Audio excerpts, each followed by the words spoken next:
Hi, my name's Phil. I like talking about politics. And do you know what the pro-Brexit media like talking about? Rules that are applied to third countries around the world, also applying to us when they campaigned for us to become a third country. And the latest example is the charges coming online for citizens of third countries entering the EU. But this one is a real beauty because we supported it from the start. But first, if you'd like to be notified of daily news and politics, please subscribe to the channel and click the bell notification icon. So maybe we should do Friday's open mic day at the Comedy Central. The Daily Express takes the mic. Basically, I think this was mainly triggered by a few articles in the Daily Express. Our old friend, always good for a bit of post-Brexit outrage. The paper that urged us to leave the EU and head on to those sunlit uplands, now complaining about the EU now that we're out.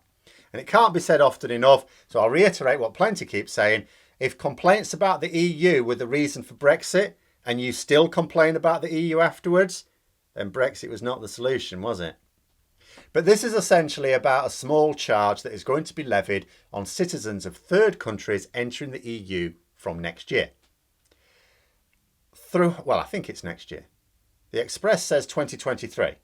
Doesn't really matter which account is accurate, the point is it's coming.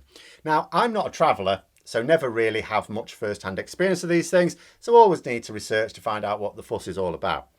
But when I heard the Express moaning about new EU rules, my first thought was, is this actually a new rule? Because they do have a bit of a habit of complaining about so-called new rules before, and it turns out to be EU rules that have been in operation for years, sometimes from the very start.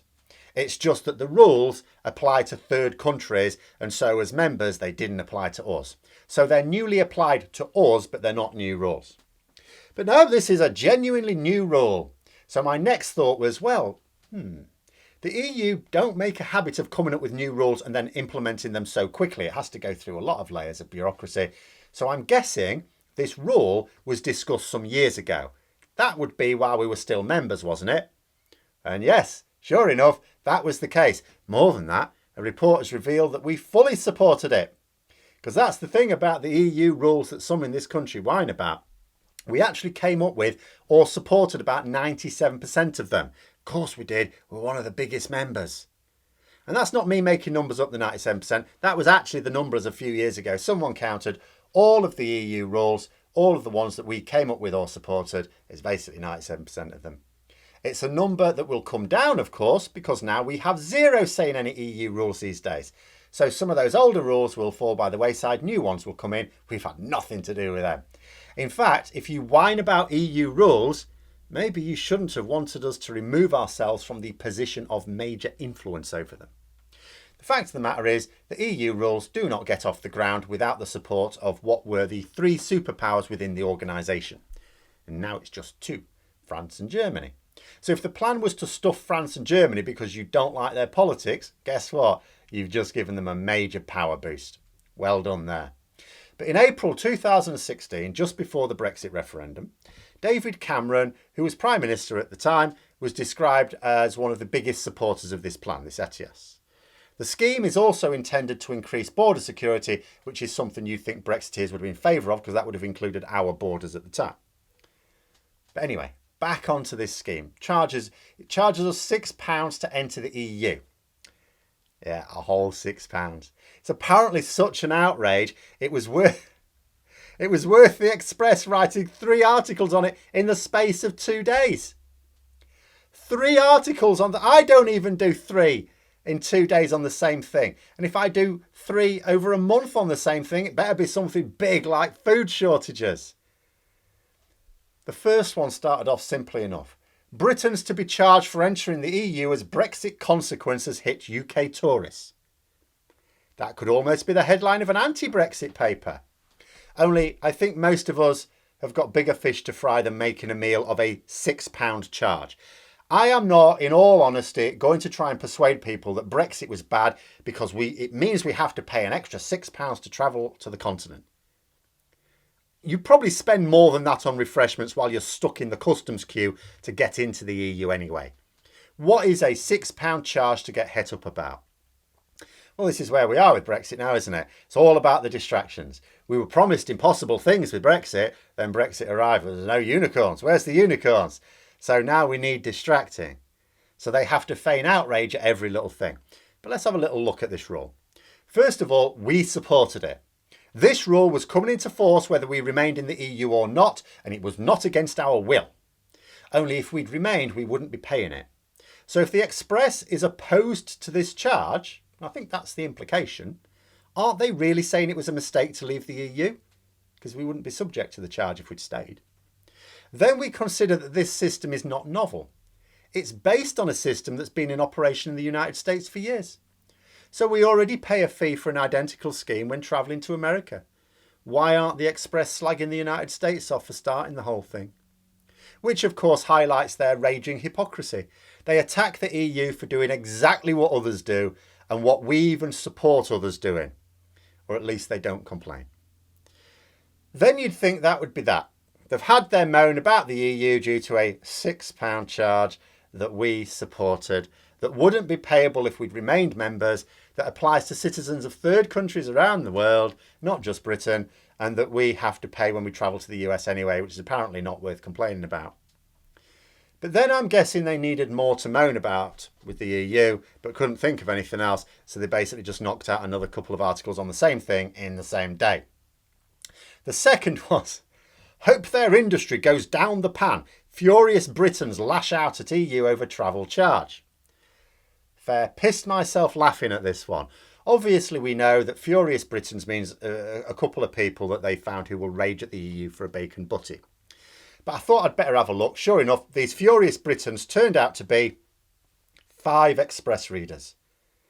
So not just Express readers who, let's be honest, are mostly those who made the mistake of their lives in voting for Brexit and lacked the maturity to reflect on that and go, actually, that seemed to be a bit of a mistake. So they just need Brexit to somehow turn out, not just to work out well, that's not enough. It has to work out to be some righteous crusade, instead of the worst drunken stag night stunt in history. But 5 Express readers. How does a national paper base an entire article on 5 nameless readers? They don't even use their first names. Nothing. I can get basing an article on the comments of someone very influential. Get that. But 5 unnamed readers? But anyway, let's take their opinion seriously for a moment. You know, like I say, idiots are people too. How outraged were they really that the EU is going to levy a charge of £6 to travel? Like, who is going to travel to the continent? Because that's what we're talking about here. Could travel around Ireland, no problem. This is the continent. Who is going to travel to the continent?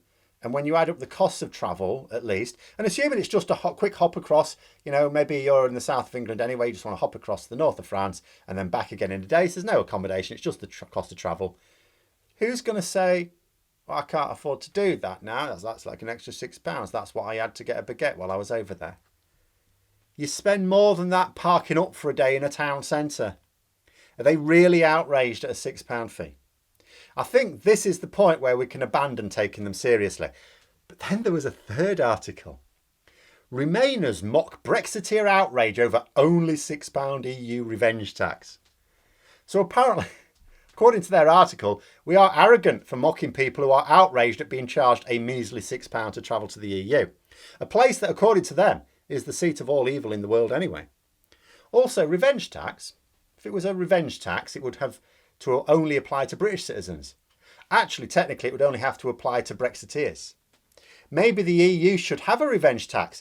If you're caught at the border with a copy of the Daily Express, you have to pay a £50 surcharge for the aura of dumb that you're emanating. But in actual fact, I can't speak for everyone, but this Remainer here is mocking them for far more than their outrage at it just being £6. That's barely worth commenting on. Actually, aren't they out of date here? We're not Remainers anymore. We've left. We've left the EU. Are they not keeping up? How can we be a Remainer when there's nothing to remain in? Can't they even think of another name for us? But anyway, not only is it objectively childish to complain about a £6 fee on top of what it costs for international travel anyway, it's for doing something that people who don't like the EU would never want to do anyway. Like, seriously, I don't get this. Some psychologists explain it to me. How do you complain about the EU and then complain about having to pay a little bit more to go to the EU. That's worth mockery on its own. If you don't like the EU, why are you going there? Then I can mock them for moaning about a payment that they knew that was coming back in 2016 because, you know, they know what they voted for. Well, this was discussed in 2016 before the referendum. So you've known this charge has been coming for years. Why are you only complaining about it once we've left? Why are you only complaining about it now? You knew known about it for years.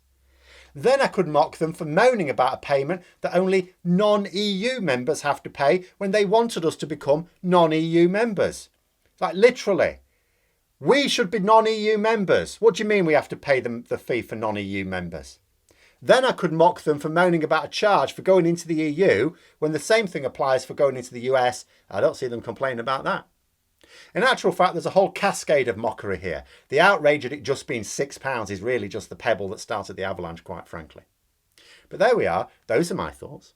I'm sure we'll be back for another comedy night with the Express before long. Let me know what you think in the comments below. Hope you found the video interesting. If you did, don't forget to click the like button. If you'd like to support the channel further, please also click the Patreon link for details. And until next time, I'll see you later.